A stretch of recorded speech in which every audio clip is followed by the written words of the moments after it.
नमस्कार, जय माता की। कैसे हैं आप सब लोग? आशा करती हूँ कि आप सब लोग स्वस्थ होंगे, खुश होंगे।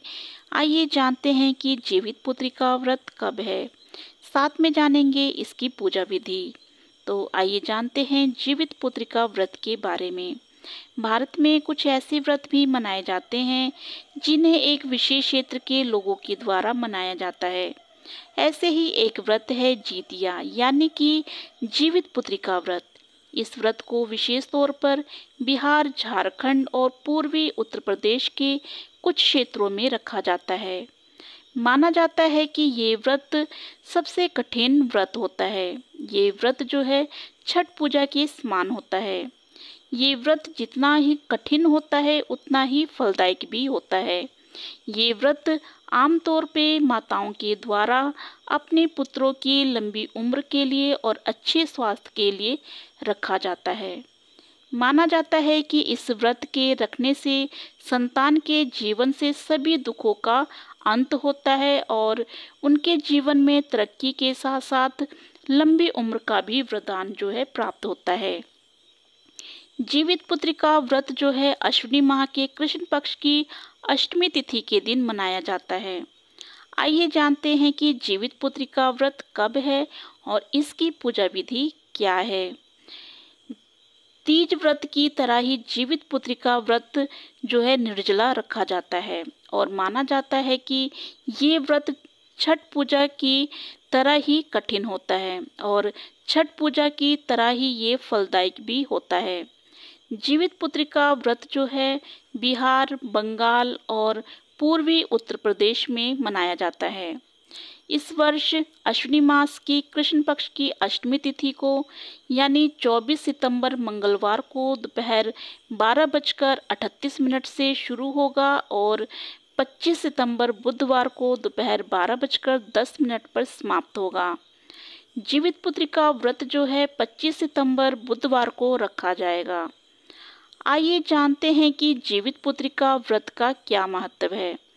जीवित पुत्री का व्रत बहुत ही उत्साह और जोश के साथ मनाया जाता है। माताओं के लिए जब भी उनके पुत्रों की तरक्की और लंबी आयु के लिए ये व्रत रखा जाता है तो माताओं के अंदर जोश और साहस आ जाता है और वो कठिन से कठिन व्रत भी कर लेती हैं। जो महिलाएं सख्त जीवित पुत्री का व्रत का पालन करती हैं उन्हें सूर्य उदय से पहले सुबह उठना चाहिए, पवित्र स्नान करना चाहिए और पवित्र भोजन ग्रहण करना चाहिए। उसके बाद वे पूरे दिन भोजन और जल ग्रहण नहीं करती हैं। अगली सुबह जब अष्टमी तिथि समाप्त होती है तब महिलाएं अपना व्रत जो है समाप्त करती हैं।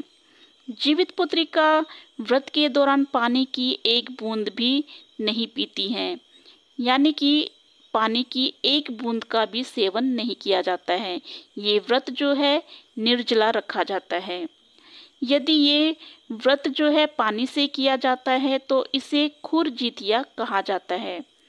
अश्विनी महीने की कृष्ण पक्ष के दौरान 7वें दिन से 9वें दिन तक ये 3 दिन तक मनाया जाता है। साथ ही जिन महिलाओं को संतान नहीं होती हैं वे संतान प्राप्ति के लिए भी इस व्रत को रखती हैं।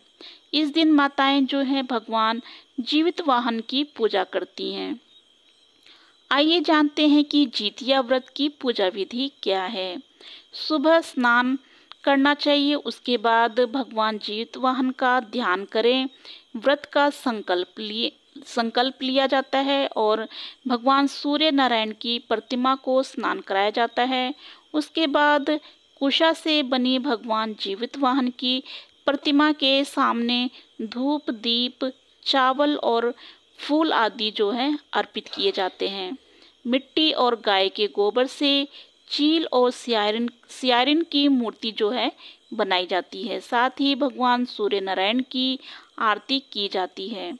पूरे विधि विधान से भगवान जीवित वाहन की पूजा करने के बाद जीतिया व्रत की कथा जो है पढ़ी जाती है और सुनी भी जाती है और आरती गाने के बाद भोग लगाकर पूजा का समापन जो है किया जाता है। ये थी जीतिया व्रत से जुड़ी जानकारी। अगर आपको ये वीडियो अच्छी लगी हो तो प्लीज़ लाइक कीजिए, सब्सक्राइब कीजिए, शेयर कीजिए, साथ में बेल आइकन को प्रेस करना बिल्कुल भी ना भूलिए। धन्यवाद। जय माता की।